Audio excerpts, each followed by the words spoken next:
And welcome back everyone on the Decoder channels for special streams tonight because they are going to save the NFT market. That's it. That's the introduction. Weddle and Groovy, welcome home, boys. Hope you're doing well. How are you doing? Doing fantastic. Happy to be here. Nice. Yeah, I'm so happy to have you because, okay, we're going to talk about Hybrid DeFi / SPL-404 and you have created it. And that's cool. And congrats to that. Thank you. It's been a long road, and obviously, we're gonna get into it. Definitely want to give shout outs to all the people who kind of helped us on this journey and get us to where we're at. And as you said, the goal is to save the NFT market. So yeah, please do. We need you. Groovy, like how are you doing, man? I'm doing good. Nice. We mentioned to you like we're doing this offsite. So excited to huddle with the team. Like we go to all these conferences, and this is kind of the first time that we've had an event to like just meet up with the entire team, have them all in one place, and Nice. like you said, really brainstorm on ways or approaches to improve the 404 ecosystem. Right. I think you mentioned like a good point in terms of like saving NFTs. Right. Like we came out with this protocol as a means to save NFTs, and we thought that that it would push us in that right direction. It has pushed us in the right direction, but as you mentioned, there's a lot of work to be done. So excited to huddle with the team and get working on it. Nice, awesome. And GM Petit Poof, GM Mitchell, good night, social. Hi, what's up? Hi. Okay, so what's Hybrid DeFi? What's the protocol like? Yeah, like because every time I explain it, I'm wrong. So I will let you do it. Sure, I'll take a stab at it. So I think it's somewhat confusing because there's been a lot of different standards, but in the most broad sense, a hybrid is a non-fungible token that can be traded for a fungible token, which can be traded back to a non-fungible token, right? Yeah. So you have this loop, right? This was like first pioneered by like T22. They had, there were projects like Vice, like Ghost, Bozo, where you would have an NFT. And the reason you would have this is it would improve a lot of things about trading the meme coin, right? So for example, Bozo talks a lot about slippage, right? Yeah. So there was like real benefit to giving an NFT to a meme coin. And I think with the SPL-404, what we invented is instead of looking at it from the meme coin point of view, we thought, how could this improve NFT projects? And then in that thought process, we've gamified the swap, right? So we wanted to, a typical NFT collection has static art, for example, right? The 10,000 NFTs that they start with are the 10,000 NFTs. But we thought we had an opportunity to make dynamic collections and to have something where there could be, you could get rewarded. It's a loot box now. So you get to charge a small amount for the swap. And in charging that small amount, the creator now has an another source of revenue, right? Which they didn't have before. Going back to saving NFTs, and I guess we're going to that, but they have some additional revenue. But now as the person swapping, you have this opportunity that you can get like a, super rare NFT, maybe like a solid gold monkey or something that you didn't have the opportunity to get before under, different regimes like fractionalization or T22 or stuff like that. So I probably went beyond what is hybrid DeFi, but again, for me, when I say a hybrid, it's really just something that can be transferred from non-fungible tokens, fungibles, back to non-fungibles, right? Okay. So, like for example, if I have I have a common decoders. I will swap it for 1,000 views, and if I buy back on secondary like 3,000 views, 4,000 views, I can swap to a more rare decoders for 5,000 token. So, one of the things that we didn't limit people, which was like how they set it up, right? So what you're talking about is having different tiers, which they could swap into for different prices, right? Yeah. That is one option. Okay. That, Apple that, did that, right? Like what was the that? Apple coin? Yeah, Apple did that. There's been some other projects that had different tiers Okay. like that.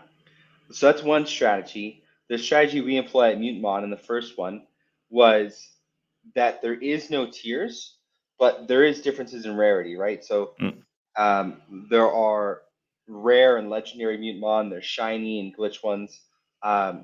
So the odds of getting one of those is extremely small, and so because the metadata is rare and because it's valuable in our ecosystem, that gives it a premium in price. Yeah, that makes sense. And like 100%, I agree with like Megalax. To me, the biggest things is alignment of token holders and NFT holders, right? And that's what you mentioned with like with the liquidity aspect of it. Basically, you bring the PFP to the meme coins and you bring liquidity to the NFT, right? Which is Liquidity is, I mean, when the whole hybrid space started kicking off, that was the big innovation, right? Is around liquidity because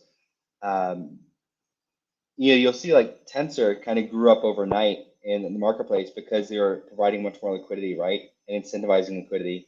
Blur obviously, right? Which has kind of created like a distortion. But truthfully, NFTs never got to the point where they were as liquid as meme coins. Yeah. Now, one of the reasons we came up with this framework is because we compared NFTs to fungible tokens, right? If you look at NFTs, their market cap results are not nearly as good as meme coins. But it's confusing why that should be the case because they're very similar, right?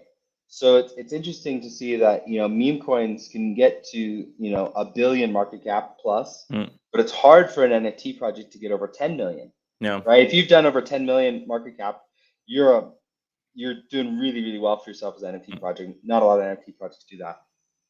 So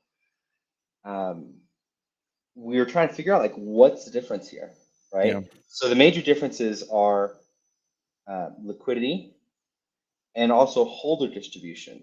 Now, NFTs, they generally get capped out. They can't go viral, right? And meme coins can go viral because you can have a coin like Bonk have 700,000 holders, right? You can't have 700,000 Mad Lads holders. But because the supply is 10 billions, so you can have like 2,000 holders with like 50 bonk, which is worth like nothing. 100%, because the supply is so large, but when you go back to this hybrid model and SPL-404, we realized you didn't actually need to increase the number of NFTs, right? But if they are backed by the token, then you could still have the same 100%. benefits. Yeah, 100%. That's why I like it, because again, like for example, for decoders, like with this watch to earn meta, like obviously I don't have enough NFTs for 1 million subscribers, but I can have enough token for 1 million subscribers. So 100%. Like I love it. I love it. And then this idea of tiers, going back to your thought of tiers, is now you can imagine you can have different tiers that cost different amounts of tokens, right, over time, right? So you could start out with a relatively small community, have 10,000 NFTs backed by a certain amount of tokens, right? Let's say a fixed supply of tokens. But then if you want to release more NFTs so that more people can have an identity, right? You could say they're going to be cheaper, but you don't need to increase the number of tokens. So in that way, you can grow your community without ever diluting it. Yeah, without being like a 100% Ponzi nomics that's not last more than 6 months. But yeah. Right. I mean, if you think about NFT projects now, typically their playbook is to release another collection, another collection, another collection.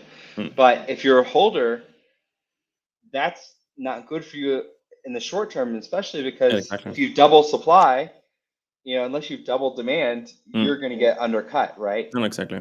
But with SPL-404, if you're backing the NFTs with the token, now you don't dilute anybody. Oh, 100%.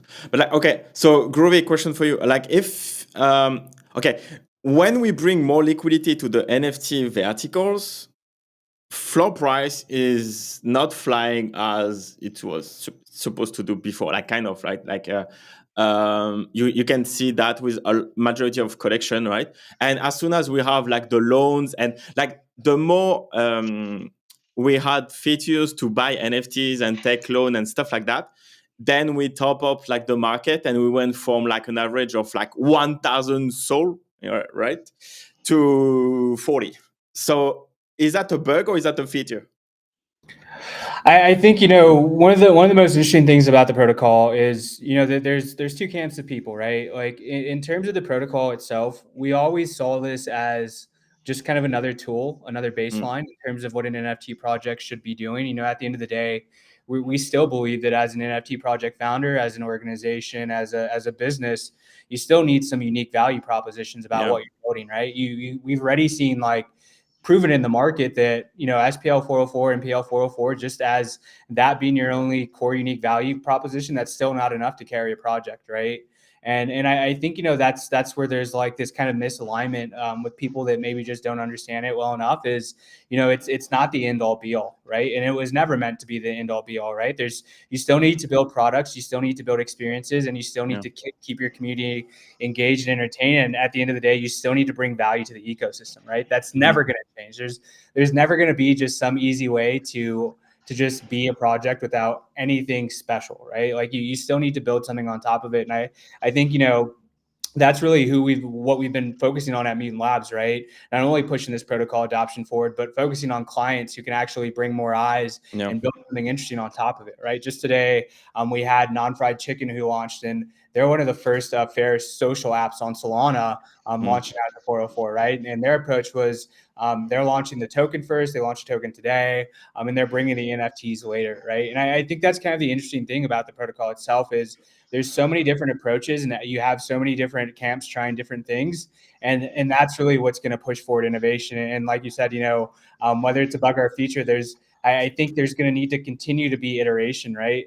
People just trying different things to find what works, but it all ties back to what are you building that's bringing value to Web3, right? That's something you're always going to have to do as an NFT project.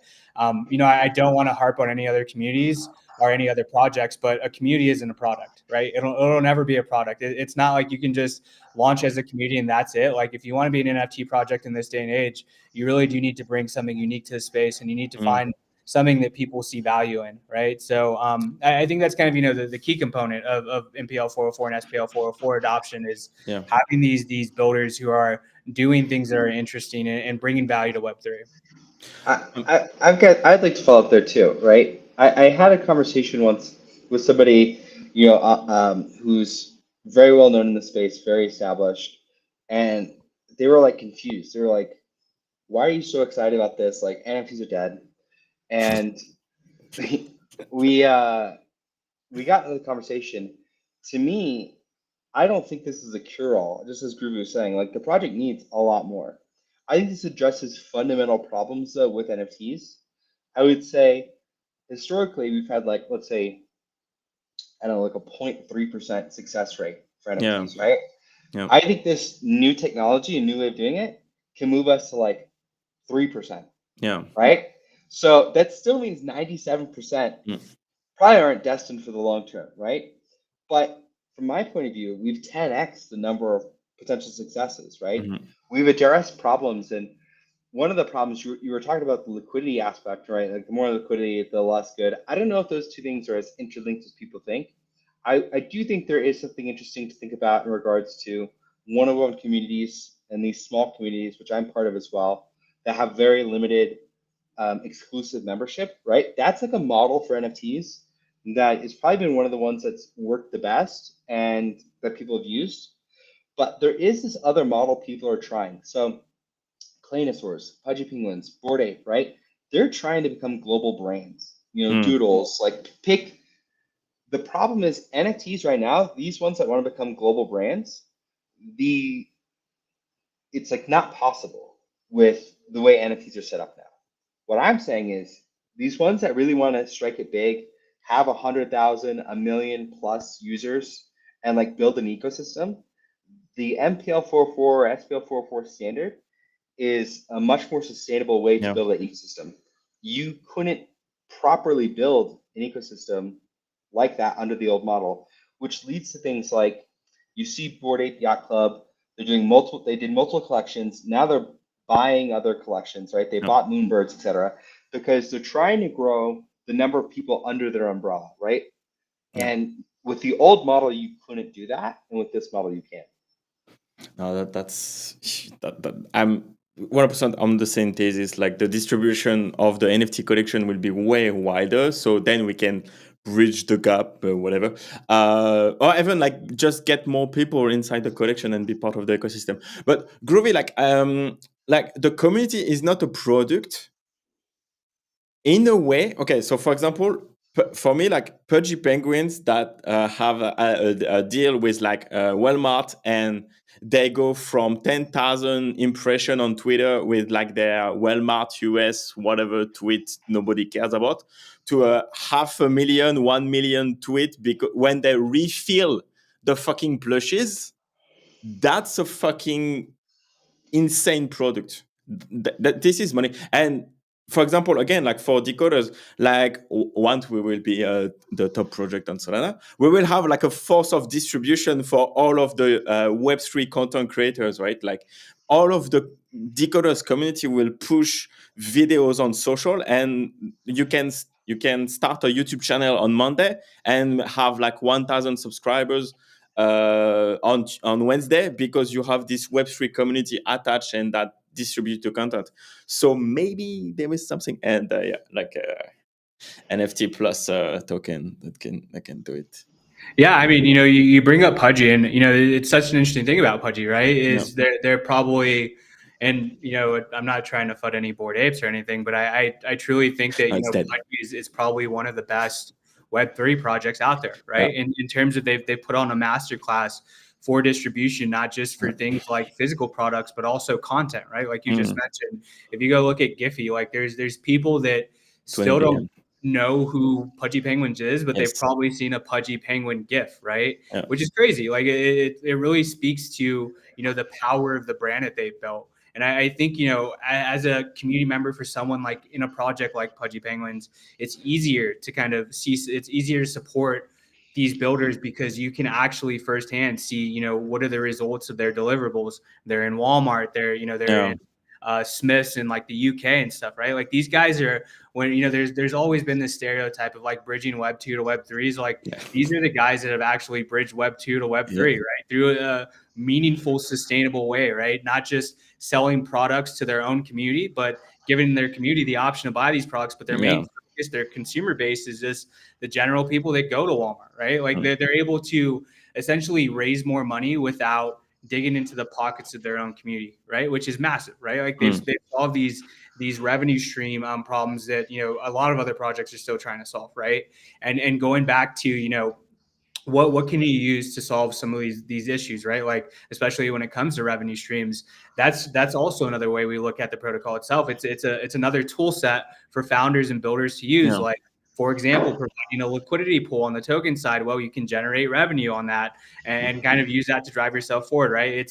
There's just so many interesting tools that we've looked at with how the protocol works, and I'm sure Weedle can probably expand on other stuff that they're building, because it's the protocol is, as I mentioned earlier, is always the baseline, right? We still want to iterate on this and build new and innovative tools within the hybrid DeFi space to give people more of a tool set to use, right? The more tools you have to be successful, the more likely you are to be successful. So I think it's always been interesting to you talk about Pudgy, and it's like I think about like these blue chip projects of like, what would it matter? Like, how would it change their current dynamic if they adopted a standard like this, right? Or same for like, I think we don't mention earlier, Claynosaurs, right? Like it would be massive for these awesome projects to solve some of these problems like distribution and not have to worry about diluting their own holder base and potentially affecting their floor price, which as we all know, right? Like anytime floor price goes down, the community's livid at most times, right? So it's like, how do we address that head on and give these communities or these projects, these builders, these founders more tool sets to address these things head on?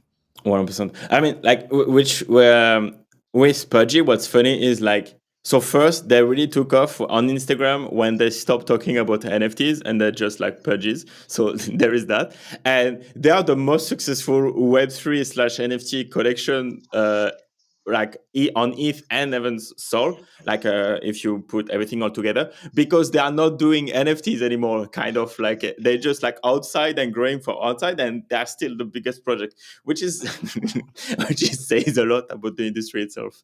But yeah, it's and by the way, yeah, Mitch, thank you for your comment. But I hope Airmans will be a 404 collection.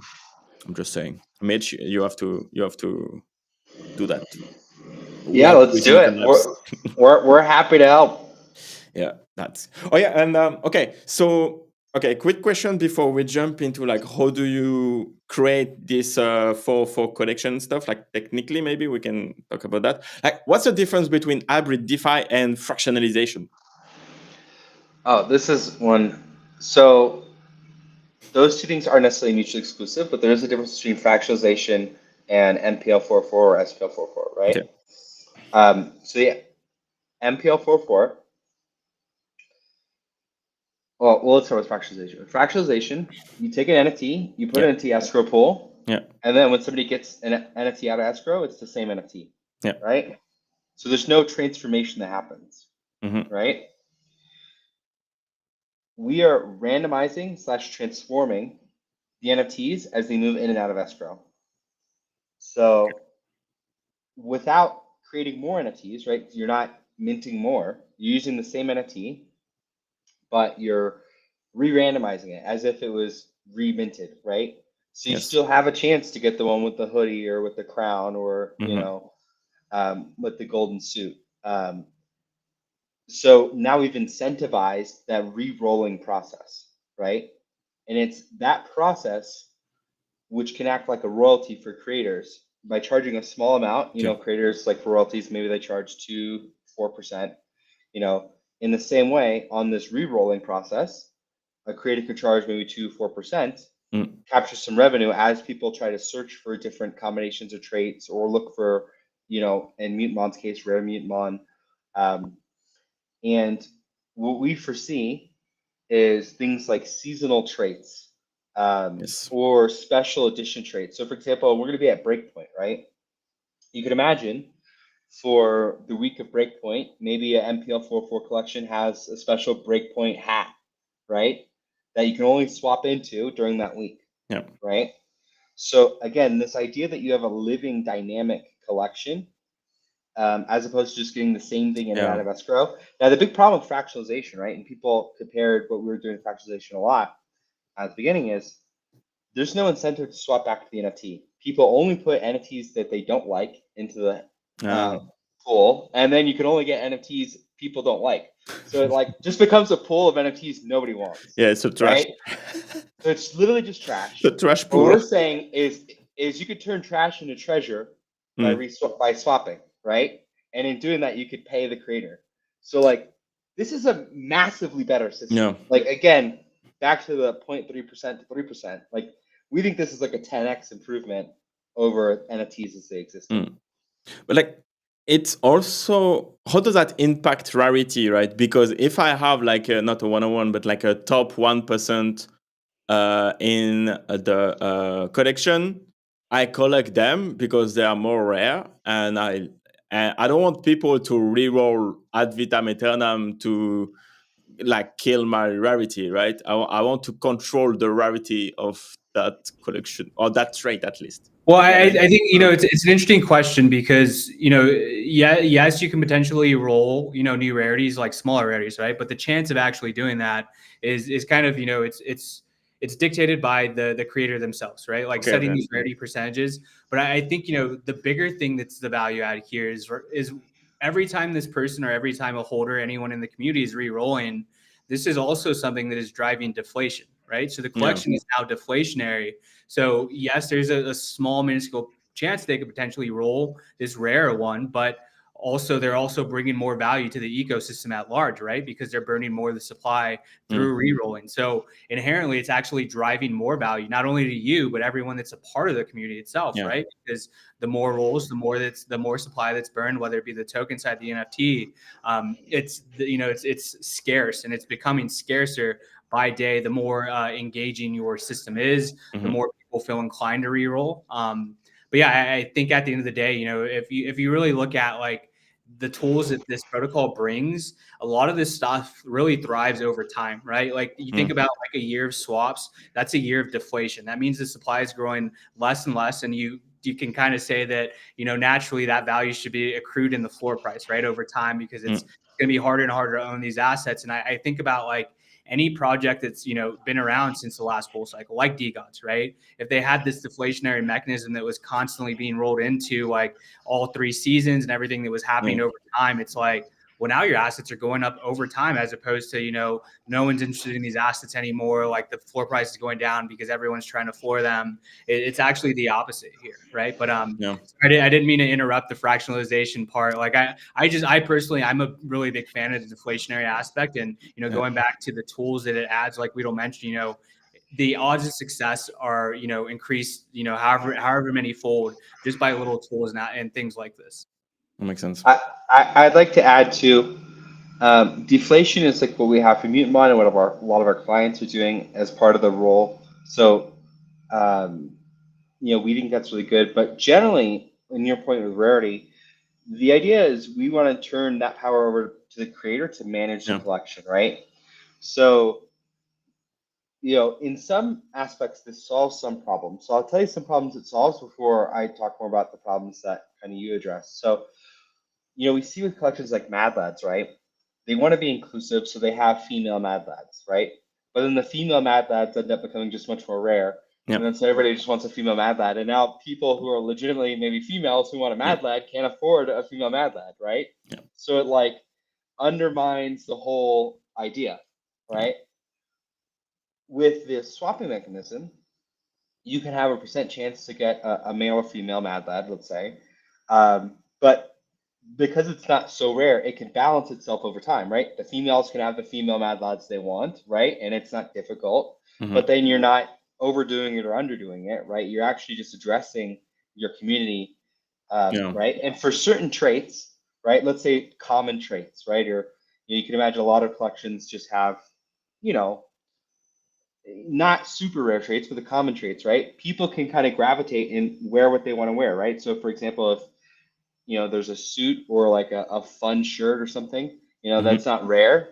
Now a lot of people could participate in that over time, right? And that there could be these sort of like sub DAOs that form that aren't price exclusive, right? So for example, I was looking at Claynosaurs and they have like all black like Claynosaurs.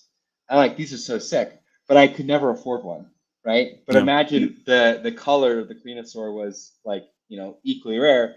Now we can kind of form this cool sub DAO without it being so like price locked or so exclusive, right? So like that's actually an opportunity. Now, to your point in regards to what if I have like a super rare, we want to open up creator tools, and creators do have the tool to do things like say, we're not minting any more of those, right? Hey, we have 10, golden ones, no more golden ones, right? So they could shut things off, right? It's about creator freedom. Or for example, say, we have legendary mutant mod. That's cool. We may say, hey, it's going to be this week, and then you're going to have to wait 3 more months for us to bring it back for another week then, right? As obviously a Pokemon player, right? Pokemon Go, they used to have like, this month you can catch Mewtwo, and if you don't catch him this month, you're going to have to wait a year to catch Mewtwo, right? So just this sort of create events. Giving the creators control, and that they can respond to what the community wants or needs / their own creative vision in regards to rarity. That makes sense. Okay, so Megalax have a lot of questions, but I will just take the tag comments. Though down the road, pre-sale can be used to replace whitelist for project launch and be a way for project to get some initial liquidity to help build the project. Why is that related to hybrid DeFi? I don't know. Well, I will say maybe that it's slightly related in that you have an option now in how you launch, right? And a hybrid, originally, like we launched as an NFT collection, and then you could swap the tokens, right? So you But would now launch the people token first. are launching the tokens and then go to the NFT collection, right? Cool. And we worked with like Apple, right? Who they were a token, right? Or they are a token, and that they wanted an identity piece.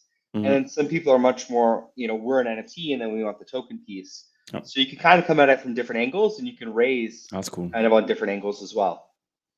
That makes sense. I like it. It's cool. So yeah, good comment, Tak.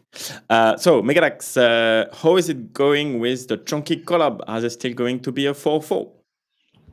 So they actually unfortunately decided against it.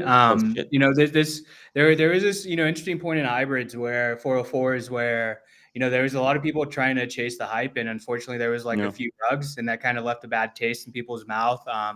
I don't want to name any of the names of those projects, but yeah, full-on projects that came to kind of just grift and kind of take value out of the ecosystem, and unfortunately, this call left a lot of bad taste in people's mouths. But on the plus side, it's also going back to what we were discussing earlier. Really honed in on the fact that again, as it stands, the protocol itself is not enough of a core pillar to just stand on, right? You still need to build something interesting. You still need to build, something interesting on top of that. And I think that kind of goes into the next question that I saw Megalax ask about, what are we most excited about right now? Me personally, we've always wanted to use Mutant as a proof of concept, right? What can you really do with 404s that is interesting, right? Like the rerolls were one thing, catching new Mutant, releasing Mutant, but I think, something that we've been talking about since day one is we've always wanted to give our community some way to interact and engage with these assets, right? On a deeper level. How can you construct, say, a team of Mutant and use these in some experience, some game?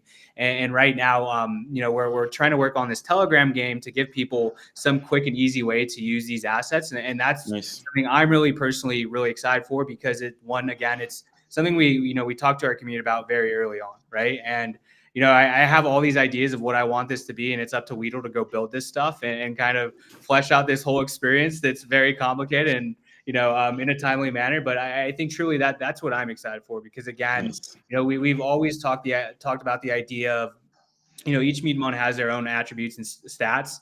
And we've always talked about, aside from just an airdrop, these stats actually having some level of importance in the experience of what these Mutant are used for. And obviously, it's very influenced by the Pokemon, right? The Pokemon game and experience. And that's really what I want, what I see, or what I'm excited for, these assets that we've created as this NFT collection to be used for, right? Because not only does it get our own community excited, but it's another proof of concept of how 404 can be used.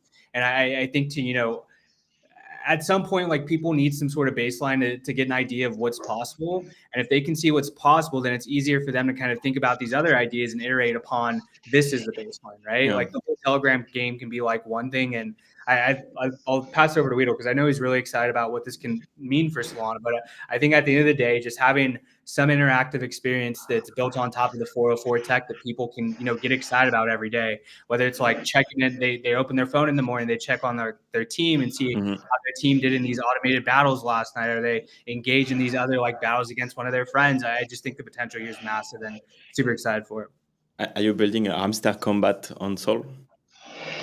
Exactly. No, Vincent. So Vincent, you said something really good, and we probably shouldn't talk too much about it, but we're here in Colorado as part of a hackathon internally as well, right? Ooh. Hamster Combat, if you guys don't know who are watching, has millions of users. Yeah. Millions of users. Mad. This is a clicker game Yeah. on the TON ecosystem through Telegram mini apps. Yeah. Well, I'll have you know that we are extremely inspired by Hamster Combat. Okay. And we have not seen, Vincent, tell me if have you seen a single Telegram mini app in the Solana ecosystem yet? No. I was thinking Of course you about haven't. to do it. So it's almost as if we got together, to try to make what happen, to show people what's possible. And as Groovy said, a lot of the projects in this ecosystem are uninspiring. But right? bro, I don't believe the number of users, man. A quarter of a billion. Hamster. Oh well, here's the thing, right? For real? All these users, right? It's like the Axie users, right? Yeah. They're users who are trying to generate a few dollars a day, because we forget that there are places in the world where if you made $5, oh, exactly, you're fucking thrilled. Yeah. But the idea that you can bootstrap on this massive social network, right? I think that's a really interesting place to be playing. There's a lot of stuff that can happen in there. Yeah, And sorry. Like on YouTube, every fucking video 10 million views. Like they have, I think. Oh, so Telegram has 900 million users. They have more than 250 million allegedly. That's how they communicate and stuff. well, here's the thing. All Yeah, the numbers in crazy. crypto are bullshit. They're all Yeah, fugazi. yeah, But I would argue if you strip through the bullshit, the numbers are still wildly larger yeah. than anything we see in Solana Yeah. today. Yeah, if they have 10% of what they announce, Yeah, it's exactly. still good. It's not bad. 100%, right? And so we're really taking time to figure out how to perfect that because Yeah. we see use cases inside of Mutant first and foremost, but outside as well. We think this could be a whole new meta, right? Just like Blinks. We really love Blinks and we've embraced them. We've put out many different Blinks so far. Yeah. I mean, we had a Blink built within 24 hours. Yeah. You know, of it being live. Just like Blinks, like where there's really cool things, this new surface where people can kind of play with Solana. I think where we're at in Telegram and Solana integration, we're like, you know, first inning. Like we only just started. Like Bonkbot and Trojan, like those are okay, but you can have full mini apps inside Telegram, right? That's like gonna be a whole other thing. So that's what I'm most excited about. That's cool. And it makes sense with like Mutant, right? Like you can definitely play the game inside Telegram. 100%. So that's the experience we really, really want, and nobody else has that. Nobody else has anything like that. But okay, so Hamster Combat is getting farmed because they want the airdrop, and there is a speculation with like the Node coin and blah blah blah, right? Yeah. What's gonna happen after that? Or are they ever gonna fucking release the airdrop? We still don't know. 100%. And just to be clear, Mutemon's not gonna be a clicker game, and I'm not expecting 250 million users or anything like that. Oh, bro, but you also have some ambition, man. Once we figure out how to truly do this, like and once the kind of ecosystem picks up steam, there's no reason you couldn't have Hamster Combat on Sol. No, right? Yeah, I don't even know why they didn't fucking copy paste Hamster Combat, and it could be like a dog combat. Like somebody's bound to do it. I mean, one of our devs may or may not have a game where the more times you touch Snorlax, the more points you get. I don't know. Okay. Maybe. Okay. Cooking. Okay. Mutant Labs is cooking. It's cooking. You gave a lot of alpha, man. Like I gave a ton of alpha, but the real alpha is like we're here in Colorado trying to come together in sprints, like have a hackathon, and the best case scenario is we have something to show the public like next week. Ooh. So I mean, it's ambitious, but that's the goal. Okay. You here first. You heard it here first. Whatever. Watch the video again because there is a ton of alpha in this stream. I love it. Man, that's bullish, by the way. And congrats if you can dev something in 1 week and then have like 25 million user in 2 weeks. If we get it over the finish line, I'll be proud, right? Yeah. You know, I'm not always the best about marketing or distribution adoption, but generally, I think trying to skate where the puck is going and try to innovate new cool things. Yeah. Look, this is the cool to me. I'm like, wow, like this is a whole new lane for Solana. So if we could pioneer this again. I mean, the whole ecosystem right now is on Telegram 24/7 anyway because they're trying to catch the next Kamala Harris token. So like it makes sense to not make them leaving Telegram whatsoever. Megalax, can you talk about moving mutants to the new standard? How will this work, and what is the benefit? Should we do anything as holders? Absolutely, yeah. I'm happy to take this one, and Guido can also expand on it. You know, as it stands, when we released Mutant, we definitely saw adoption of the token standard that we launched on, being a little bit more supported across the ecosystem. There was a lot of not insider, but other context that we didn't have, and Guido, correct me if I'm wrong. But as far as I know, this was like a standard that was created for stablecoin use, right? And this was we saw, we didn't know that. We thought this, the whole extensions were something that was going to be widely accepted, widely adopted by like platforms like Dex Screener or like CoinGecko, CoinMarketCap. And we've actually our thesis has been proven wrong, right? As we've seen, adoption has actually been very slow. There's still compatibility issues on things like Dex Screener, where it's only picking up some of our liquidity pools and not all of them. It's also only picking up, I'd say less than a 20th of our transactions that are happening on the token, right? So you have all these friction points that have actually just been more detrimental to our growth and our success long term. Okay. And not only, as it stands, and this kind of goes without saying, is people just generally don't enjoy trading a token that has a tax on it, right? Like you can't really like trade a volume on that because you're always going to be taxed, and it's very off-putting, right? So we're at this point where we've been thinking about doing this migration for a while, and how else can we drive value to our community and to the token itself, to our ecosystem. And that's something that we decided that we were going to do, is moving to this new standard, the old standard, not the new standard, right? Let's go back to what works. And we've seen success with other clients that have already been on the standard. A client that you mentioned earlier, like Apple, right? Like they've been on the regular SPL standard. And every client that we're launching, moving forward, is also choosing this, right, for those compatibility issues. But in terms of like the benefits, I mean, the biggest benefits that, part of the things that we promised when we launched were like, we're going to be listed on CoinMarketCap, CoinGecko, and we've yet to been able to do that because of the standard the token was on. So that's something we're really excited for, to, add more legitimacy to our ecosystem, our token. We're also more excited to work, with more sexes, with more market makers to, at the end of the day, the objective is a sustainable and healthy ecosystem, right? Because that's what communities enjoy. They want to see volume, right? They want to see trading volume, and other traders that just want to get in and out, they also want to see volume, right? There's a lot of components to what makes a successful token. And, I think that's what me personally, I'm also excited for. But in terms of Megalax, in terms of what holders need to do, you don't need to do anything. You'll basically be able to claim the same equivalent of tokens, from our site whenever that is live. But I'll pass it over to Guido. I know he has a lot to say about this as well. Yeah, so we were ambitious. We adopted the Token 2022 standard. We thought it was going to become the standard. Yeah. And then it turns out the ecosystem said nah.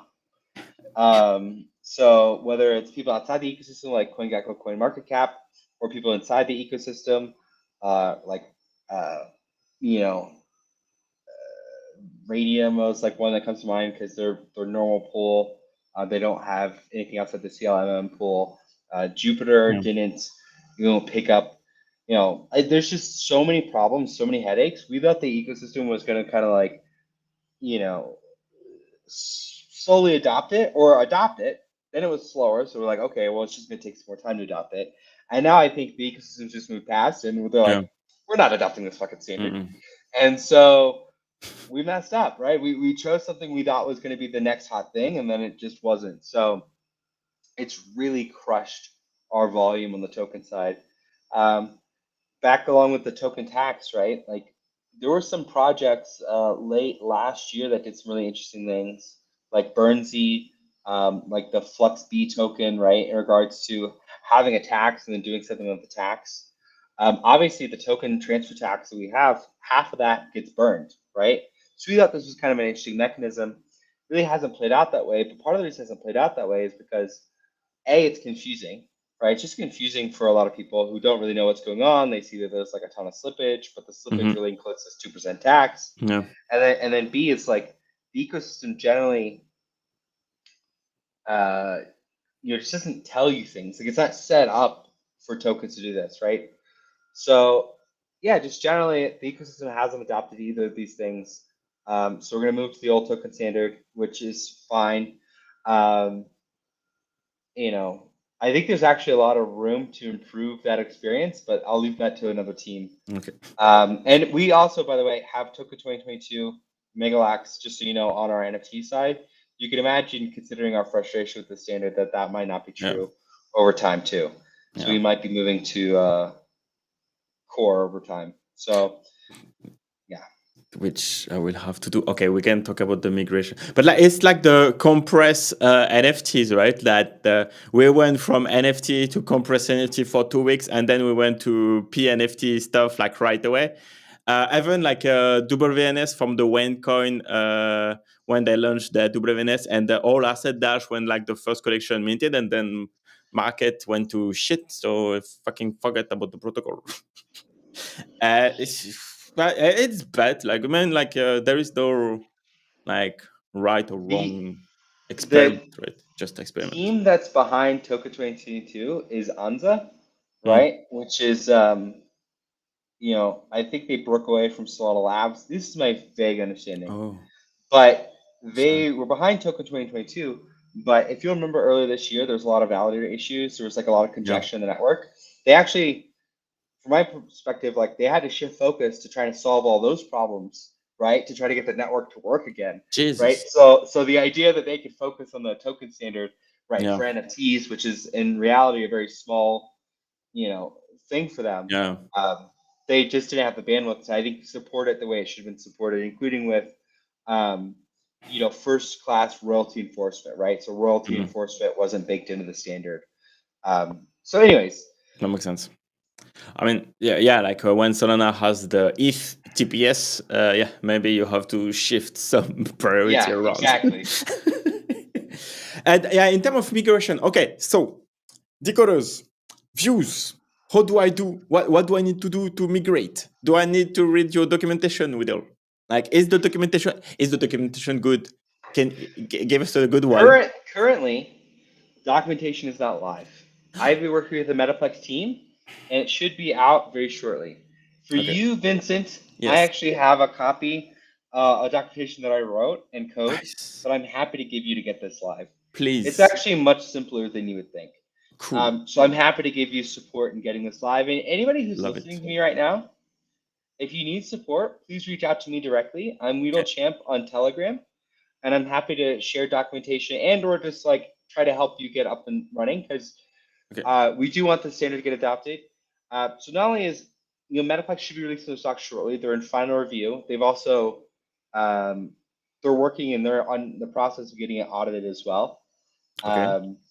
We're also in the process of doing V2. Right now, it just supports core NFTs, but we Okay. will be having support for all the other varieties of NFT you can have, right? The old standard, CNFT, PNFT, Token 2022, just as many standards as we can, because we don't want to Yeah. limit this to just Metaplex Core, neither does Metaplex, right? They recognize that there's a lot of existing NFT projects Mm. that are going to want to launch their token through this and have it Okay. solvable as well. Why they don't want to deprecate like some protocol version, whatever, and have like a, I don't know, front end to just like, okay, edit my collection and then poof, that's it, it's done. I wish it were that easy. I wish.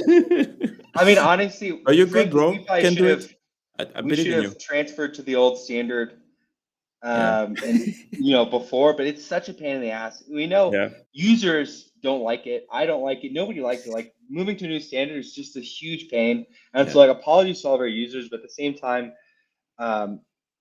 we just don't think we can get the traction. So for example, anyways, we just don't think we can get the same traction level. I'll stop going, but we want to do a lot, but I think it's predicated on getting to this new standard.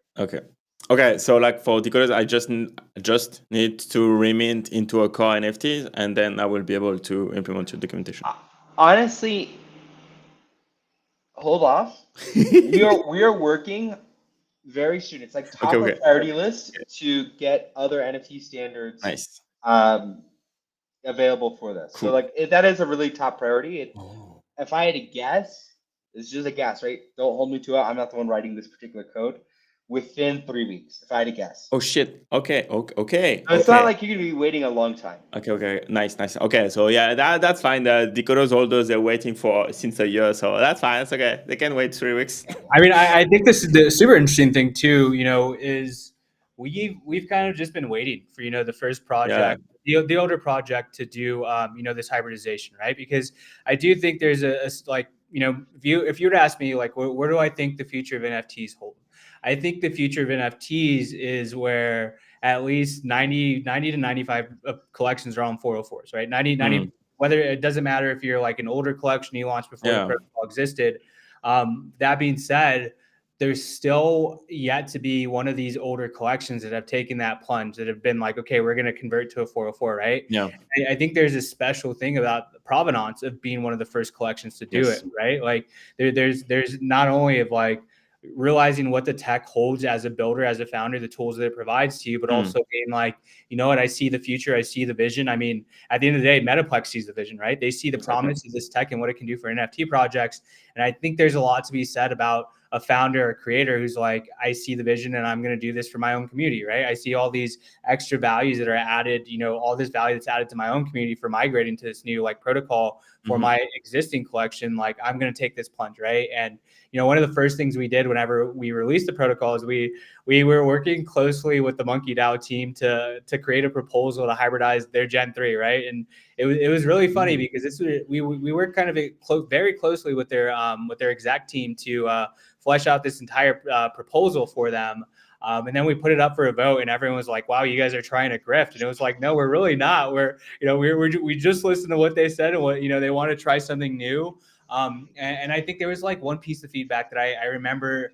I remember it exactly because I was just like, it was just like blew my mind that someone would even ask this. But they're basically just like, why does Monkey DAO need to do this? Why do we need to push innovation? Why do we want to do this, like this new and interesting thing? And I was like, what do you mean? Why do you want to do this? Because it should be something that your community gets excited about, right? We see these tools as like solving a lot of these problems that we as builders, we as founders ourselves have run into ourselves as running NFT projects. And it's like, okay, well, how can we solve these? And at the end of the day, we always saw this as a solution to a lot of these issues. And again, taking it back to the first collection that is going to hybridize, I think it's going to be super special, right? Because obviously, like, you have to have a deep understanding of what this protocol means and what it can do for your own community, and to have that understanding and be like, okay, this is right for us right now, where we're at, in our life cycle, and we want to push this forward.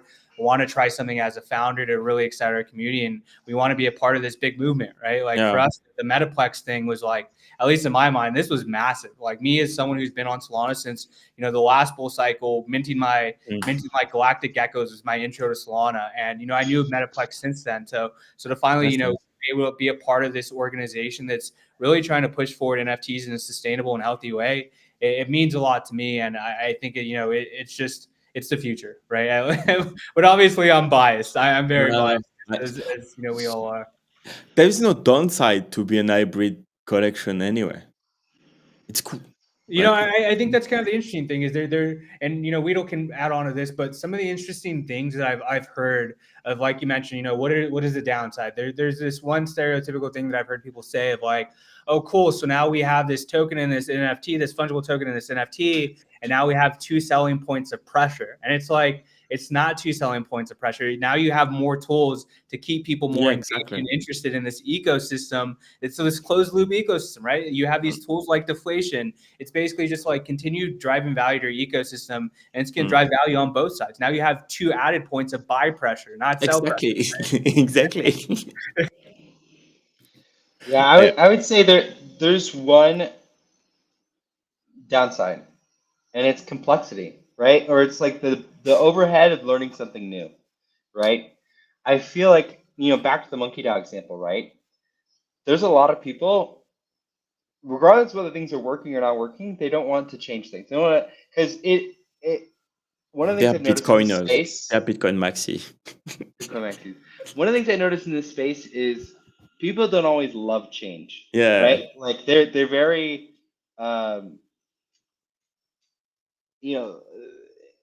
this is how we've always done it, so this is how we're gonna do it, right? So you'll see that in things like, the 10,000 supply NFT collection, right? Like, how many collections are coming out with like, it used to be just like everyone just was like 10,000. Why? Because because it needed to be 10,000 for some ungodly reason, right? And it was only more recently that people realized like, oh, that doesn't even really make sense. It could be any number, right? You can have 100, you can have 320. It doesn't matter. Like, it doesn't have to be 10,000 collections. So people are really slow to adapt. But I mean, it was like for like staking, right? Like the first collection had staking, and then like people were minting because we had staking. Like the whole roadmap was having, oh yeah, we have staking, mint my shit. So okay, cool. But after the 2 weeks, it becomes a community, right? So yes, you will have provenance of like migrate to hybrid DeFi, but after 2 weeks, bro, like you are going into like from 10 customers to 2,000 customers because the whole ecosystem will want to work with hybrid DeFi system, and it will be a default state anyway. So That I mean that's what we think. Obviously, yeah, almost all the projects launching nowadays yeah, are hybrids, like on most of the launches we see. Um, but also like I think to Groovy's point, it really just takes that one knockout success. exactly. 100%. I think it's probably the one. It's Yes, the knockout new success yes, will exactly. lead to the knockout 100%. old success, Yes, and then it's game over. Everybody's gonna want yeah, to do it, 100%. right?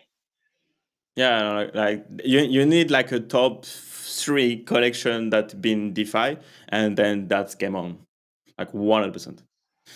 And then it will not be enough to to mint the collection and be hybrid. Yeah, okay, bro, it's Monday, man. That's it. But again, like with hybrid DeFi, you can also ride both meta of like, okay, from January to July, you go into the NFT market, and then you make your token of fucking meme coins, and then you can go from July to December, and everyone is happy, and you have the same volume, instead of doing nothing for a year, right? Because you are not in the meta anywhere. Like it. There is so many positive aspect of it. It makes sense. It makes sense. I think so. I think Yeah. so. So I think we're seeing an amazing adoption now, Mm. but I think we're still fighting the tide of NFTs aren't doing particularly well. If you just look Yeah, at no NFT shit. volumes, that they're in the shitter. Yeah, It's so funny when we came out with Mutant Mod in February. The NFT volumes were all right, like yeah, relative to now. yeah, They were like 3 or 4 times where we're at right now for NFT volumes. So yeah. that's It's like, saying yeah, something. like what, like 3,000? Well, I checked this morning. What the fuck? I forgot. What's the volume? No, 10,000 on Tensor and Magic Eden. Yeah, Yeah, that's pretty bad. not even 10,000 on Magic Eden, and Tensor 8.6. Hyperspace 200.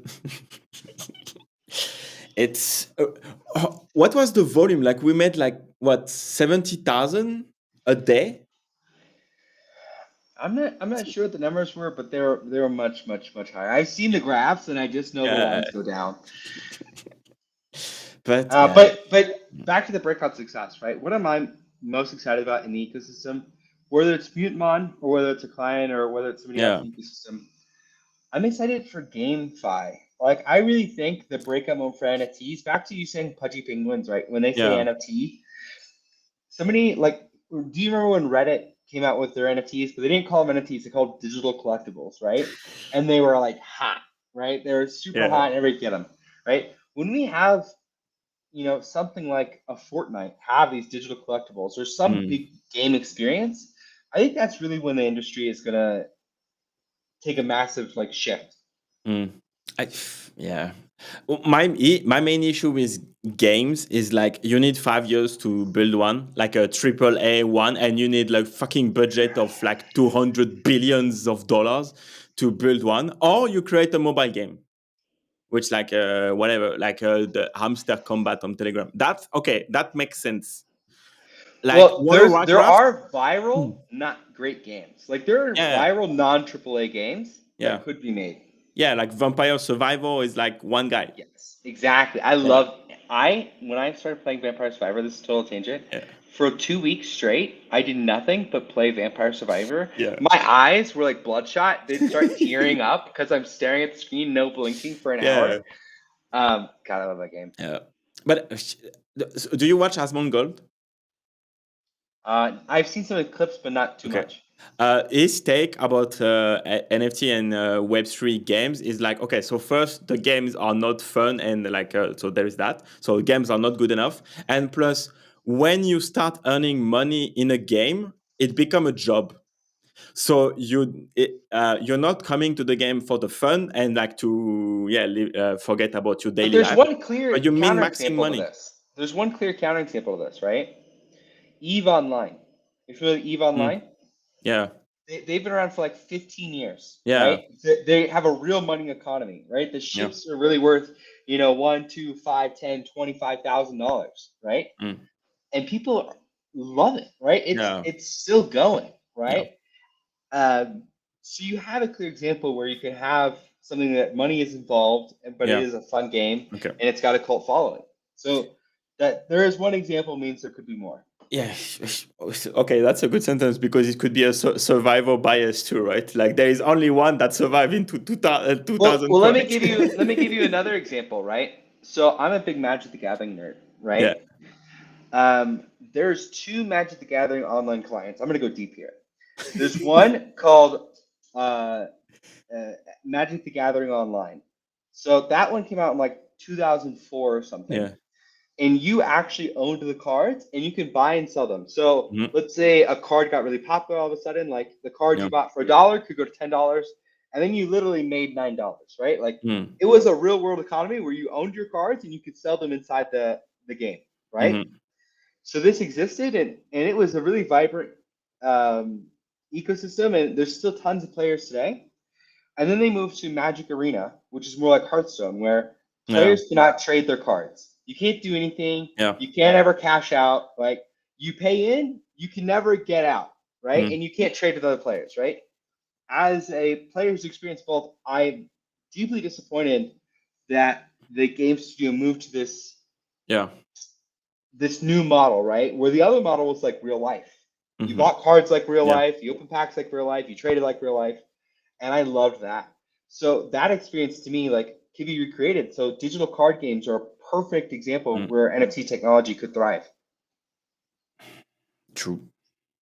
And Anyways, that's it's my not dream. like $50 million budget to create that kind of game. No, it is expensive, I'm sure, but Yeah. I mean, You they can have make everything expensive, right? Parallel TCG is out and they're doing well. Yeah. Now, I think I have some problems with the game. Not that I've played, but like, kind of like their model. They've raised a Mm. crazy. They've raised like $200 million, or they've raised a crazy amount of money for what I think they've put out. But Okay. in principle, it is possible. Okay. And it makes sense in Hybrid DeFi project too. I mean, just saying. Just saying. Well, You need to come back my for fantasy. Back to my fantasy real quick. In Hearthstone and in Magic Arena, if you Yeah. have a card you don't want, you can turn it to dust, and then you can use that dust to make more cards. Makes They sense. Yeah. have they're hybrids. Like you have a Ooh. card, you open packs, so you have 7, of this card. You only need 3 of them, so Okay. you burn 4 of them into dust, and then you use that dust to buy more packs or buy more cards. It is a hybrid.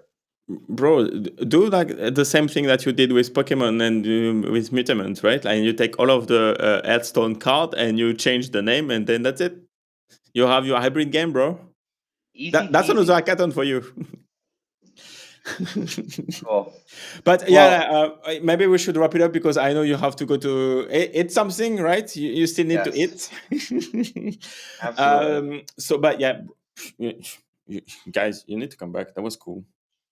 Yeah, I'd love to be back. I do want to say, thanks a lot for having us up, and you doing the whole show on the stream on SPL-404. We don't mention it earlier, but the complexity just requires so much more education, right? It's so much more face-to-face time to really discuss some of these complex ideas Yes. like in person, right? And I think as we've seen, we've put so many resources into education and really kind of explain some of this stuff in detail, and as we've seen, like more people just need more, right? Like you always Yeah. just need more, and so always excited to jump on a call on a podcast Yes. like this, especially when it's public, because it's this kind of discourse that people really they tend to listen to, and then they're like it starts clicking in their head, Yeah, and they exactly. understand some of the benefits of this protocol, right? So yeah, just huge thanks for having us up. Exactly. A real pleasure. Pleasure is all mine. Yeah, that's what they say. Pleasure is all mine. And yeah, come back when I will be pressing some buttons to migrate the collection. Wait, it's not Absolutely. working. What the fuck? That's That how would, tech goes, you know. yeah, no, Always something. bro. I meet decoders like live after like during a 24 hours live stream. So that was something, and I was like, oh shit, it's not working. Damn. But yeah, anyway. But guys, thank you so much. That was the banger. Like everyone in the you have all follow Riddle and Groovy and Mutant Labs in the description. You have all of the links in the description on YouTube and in the thread. All of the tags are here. Migrate. If you are a project founder, you have to migrate to 4.4 because if you don't, you're going to 0. That's it. It's said. And yeah, guys, thank you so much for saving the NFT market. And we will see you soon enough on the timeline. All right. Bye. Yeah. See ya. And that's a wrap. I hope you enjoyed the live stream. We'll see you in the next one. But before that, make sure to subscribe, like, and share the video.